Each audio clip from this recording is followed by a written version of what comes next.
Coach Kaz, baseball season underway, 1-2. Who'd have thunk it? You're going down to play LSU and another great Louisiana Tech team, and you come back 1-2. Yeah, we were excited about last weekend, especially after taking 340-plus days off to be able to have the opportunity to compete. And go down to Alex Box. It's just an unbelievable venue. Coach Paul Maneri, the ultimate host, and very gracious, and very personal for me to be able to go down to see Coach Maneri, who was my coach here, and I also had the ability to coach under him for a couple of years. So it was a good trip. 1-2, people might think, well, that doesn't sound like extremely great, but when you look at the competition that we were playing and to be able to sneak out a W against LSU was a great accomplishment for our boys, especially with LSU being ranked number 7 in the country. I think it was a great opportunity, especially when we get to go to LSU early in the season. We're trying to figure things out. LSU is trying to figure things out. We capitalized on some of their mistakes. And at the end of the day, it was a great emotional win for the Falcons, and gives us a boost of confidence going into next week when we head down to Amarillo to play New Mexico, that we can compete with anybody. Yeah, New Mexico, before the season was ended last year, was 14-2. This is a good club you're going down to face. Oh, great club. I've talked to Coach Birmingham multiple times over the course of this year and last year, and he's very excited about his program and his team. He thinks it's one of his better New Mexico teams that he's had in the past 10 to 20 years. So we're going to have our hands full. Once again, I think it's just it's awesome for our boys to get back out in the friendly fields of strife to be able to compete again. Yeah. You talked last week about pitching's your strong point. How do you feel about how they performed last week, and what do they need to get better at this week? I think pitching-wise, I thought we were maybe a little shock and awe when we first showed up at LSU. I don't think we pitched very well game 1. Game 2, we definitely pitched well. When you can hold the LSU offense to 6 runs in both games, I was very thankful what our pitchers were able to do. Game 3, we had definitely a little bit of a letdown, but moving forward, I feel very confident in our pitching staff. Offensively, I think we're going to continue to get better. We saw some very good arms out there when you're facing Louisiana.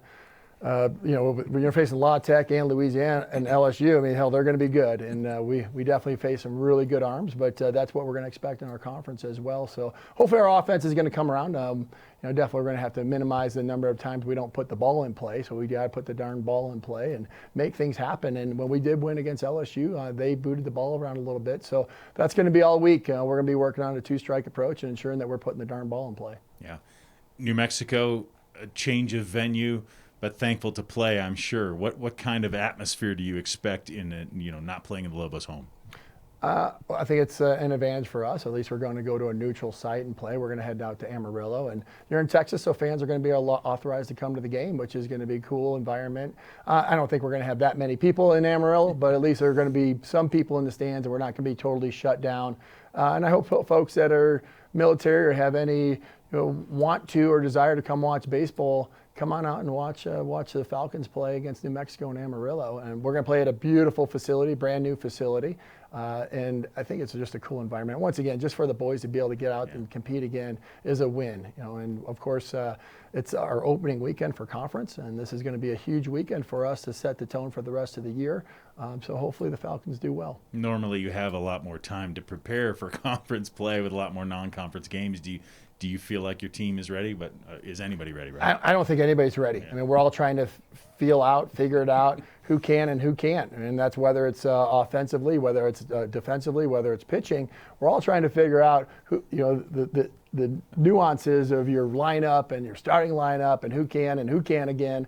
But overall, I think we're gonna put our best 9 out there. I know it's cliche to say that, but we're going to try to put our best guys out there and see what happens. And as the year continues, the same lineup the lineup we put out on Friday or Saturday will not be the same lineup yet you see at the end of the year. So we'll see how things progress. Once again, I think it's just important that our kids are competing, especially at this school where it's so much is embraced upon in regards to the competing on the friendly fields of strife, that this is another opportunity for a leadership position for these kids to see who they are and what they're made of. Coach Cass, thanks for the time. Good luck against New Mexico in Texas. Thank you, Brian.